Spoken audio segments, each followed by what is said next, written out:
Ha, barka. Kada. Amme. Asara baba mama. Bekinyi dishuri da yake kallo. Kani tame ulanga bara. Ya dewa ya dayo. Amme bala. Barka. Nobar mango. Ho itani ya ho jabaro. Ubasa. Kana sapa. Hono ku fora ya ngana. Barka.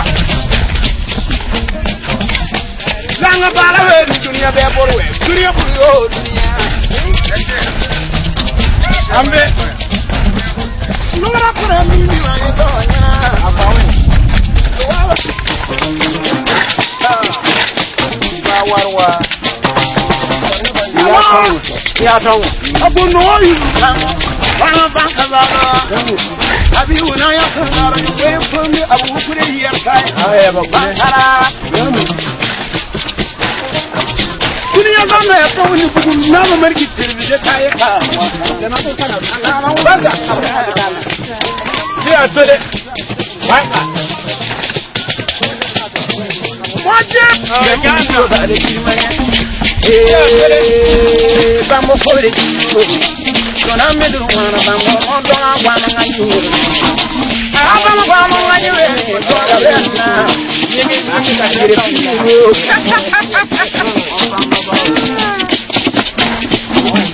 Ewe ya. Iwere mo kaya paru. Kawanyega. Barka warma. Ambe. Kawanyega. Iwere mujile ma. Bayege na paru.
La bottom hello, Burotin Nabongo. Come on, big guy. No one,